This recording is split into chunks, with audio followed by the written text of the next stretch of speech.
আসসালামু আলাইকুম। This is লিখন আহমেদ ফ্রম A1 টেকনোভেশন। তো কি অবস্থা সবার? আশা করি আপনারা সবাই ভালো আছেন। আমিও আলহামদুলিল্লাহ ভালো। তো আজকের ভিডিওতে কথা বলব যে আমরা কিভাবে আসলে আমাদের ডোমেইন সিলেকশন করতে পারি। অথবা ডোমেইন সিলেকশনের ক্ষেত্রে আমাদের কি বিষয় লক্ষণীয় আছে সেটা নিয়ে আলোচনা করব। তো ১ নাম্বার যদি বলি সেক্ষেত্রে হচ্ছে টপিক্যাল রিলেভেন্স। টপিক্যাল রিলেভেন্স এই কারণে দরকার যে আমি যেকোনো একটা ডোমেইন যদি আমি নেই সেটা যদি টপিক্যাল রিলেভেন্স না থাকে সেক্ষেত্রে আমি বুঝতে পারবো না যে আসলে এই ডোমেইন অথবা এই বিজনেস অথবা এই ওয়েবসাইট আসলে কি নিয়ে অ্যা বেস করে বানানো হয়েছে। এটা একটা ফ্যাক্ট। আবার যদি ধরেন যে জিওগ্রাফিক্যাল টার্গেটিং যদি বলি সেই ক্ষেত্রেও লোকাল এসইও এর ক্ষেত্রে জিওগ্রাফিক টার্গেটিং এর ক্ষেত্রে এটা আসলে একটা লোকাল র‍্যাংকিং এর ক্ষেত্রে বুস্ট দেয় অথবা এটা বুঝতেও সুবিধা হয় যে এই পার্টিকুলার এরিয়াতে এই ডোমেইনটা আছে। অথবা এরপরে যদি চিন্তা করি যে টিএলডি ডোমেইন অথবা আচ্ছা টিএলডির কথাই বলি। এখন যদি টিএলডির কথা চিন্তা করি যে www.protreeservice.com.uk এইটা নিয়ে যদি আমি করি, একটা ডোমেইন সিলেকশন করি, সেই ক্ষেত্রে আমরা এটাতে বুঝতে পারবো যে এই ডোমেইনটা আসলে ট্রি সার্ভিস নিয়েই তৈরি হইছে এবং হচ্ছে ইউকের একটা বিজনেস। এটা একটা জিনিস। আবার ধরেন যে মেবি ধরেন যে যেকোনো একটা আমার অ্যা এআই বেসড ওয়েবসাইট অথবা যেকোনো একটা সার্চ টাইপের প্রোডাক্ট অথবা সার্চ টাইপের ওয়েবসাইট সেটাতে আমরা ধরতে পারি যে সাপোজ আমরা প্রম্পট করি। তো a1prompt.io এই ক্ষেত্রে প্রম্পট ইঞ্জিনিয়ারিং এর অ্যা বেস করে যে এই ওয়েবসাইটটা তৈরি করা হচ্ছে সেইটা আমরা ওই ডোমেইন থেকে বুঝতে পারি। এটা একটা জিনিস। এরপরে আমাদের একটা লক্ষণীয় বিষয় হচ্ছে যে এটার মেমোরেবিলিটি কেমন আছে। কারণ হচ্ছে যে যেকোনো ডোমেইন আপনি কাউকে বললেন যে আমার ডোমেইনের নাম হচ্ছে বেস্ট অমুক, অমুক, অমুক, তমুক, হ্যাঁ? এমন না। ব্র্যান্ডেবল নাম থাকতে হবে। লাইক ধরেন যে Samsung, Samsung তো শর্ট নেম। তো Samsung কিন্তু ব্র্যান্ডেবিলিটি বা এই মেমোরেবিলিটিও বেশি। কারণ হচ্ছে Samsung তো শর্ট নেম এবং হচ্ছে যে এটা মনে রাখার মতো একটা অথবা ধরেন যে এই লাইক ভিশন ধরেন যে সিটি ট্রি সার্ভিস। তো সিটি ট্রি সার্ভিস দিয়ে কিন্তু আমরা ওইভাবে মাথায় ব্রেইনে রাখতে পারি যে এটা সিটি ট্রি সার্ভিস আমি কিন্তু মনে রাখছিলাম। তো মেমোরিটিবিলিটির ক্ষেত্রেও আমাদের চিন্তা করতে হবে যে আমাদের ডোমেইন যেন মনে রাখার মতো ডোমেইন হয়। আরেকটা জিনিস হচ্ছে ব্র্যান্ডেবিলিটি। যে জিনিস যে ডোমেইনের ব্র্যান্ডেবিলিটি ডিপেন্ড করে হচ্ছে এর ওয়ার্ডিংস এর উপরে। A1 টেক অথবা A4 টেক, A4 টেক কিন্তু আমরা সহজে মনে রাখতে পারি। A4 টেক অ্যা খুবই মাত্র ২ টা ওয়ার্ডিংস এর এগেইনস্ট এ হচ্ছে একটা নাম আছে।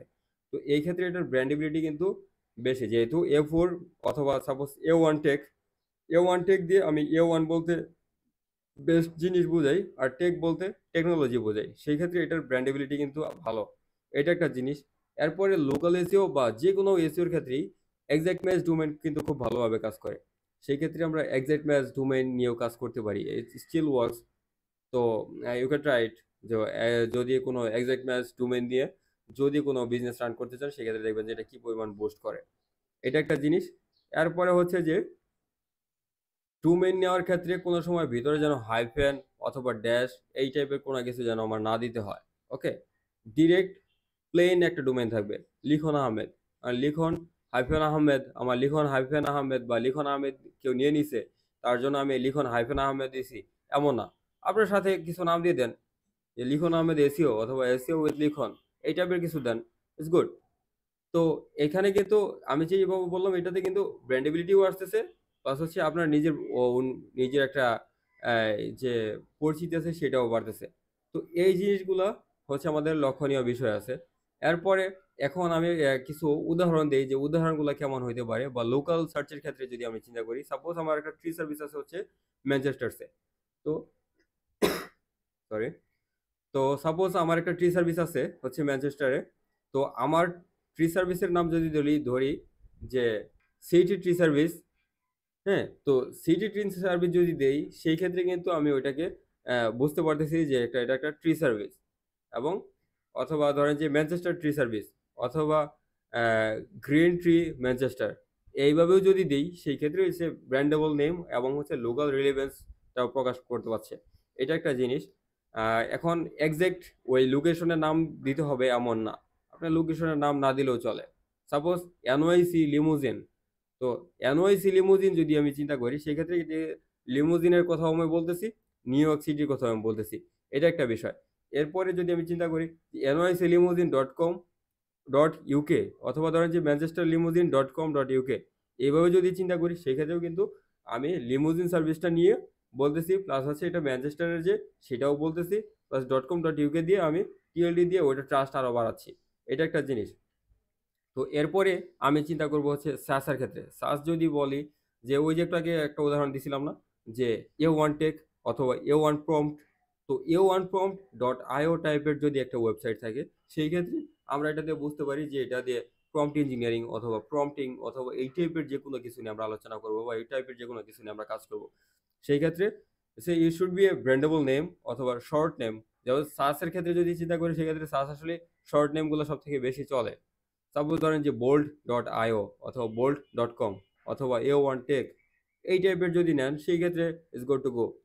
এটা একটা জিনিস। প্লাস হচ্ছে যে লাস্টে এক্সটেনশনগুলো যদি আইও দেন অথবা সাপোজ SaaS এর ক্ষেত্রে যদি আইও টাইপের মোর রিলেভেন্ট যেহেতু আইও নিয়ে আমরা এই টাইপের জিনিসগুলাই মিন করি। এটা একটা জিনিস। অথবা ধরেন যে যদি একটা অ্যাপ থাকে সাপোজ চ্যারিটি অথবা চ্যারিটিফাই.অ্যাপ। তো চ্যারিটিফাই.অ্যাপ এখান থেকে আমরা চ্যারিটি করি অথবা চ্যারিটির যেকোনো প্রোগ্রাম আমরা এই অ্যাপ দিয়ে করি। সেক্ষেত্রে চ্যারিটিফাই.অ্যাপ যদি ইউজ করি সেক্ষেত্রে ইজ গুড টু গো। এটাও ভালো। এইটা একটা জিনিস। এরপরে এজেন্সির ক্ষেত্রে তো বললামই যে এজেন্সির ক্ষেত্রে যদি চিন্তা করি সাপোজ a1tech.digital.uk অথবা a1tech.digital এভাবে যদি চিন্তা করি সেই ক্ষেত্রে আমরা যে ডিজিটাল মার্কেটিং নিয়ে কাজ করতেছি সেটাও আমরা বুঝতে পারতেছি প্লাস হচ্ছে a1tech দিয়ে আমার আমার ইটা অথরিটি অথবা আমার কাজের যে ধরন সেটাও আমি বোঝাইতে পারতেছি। এটা একটা জিনিস।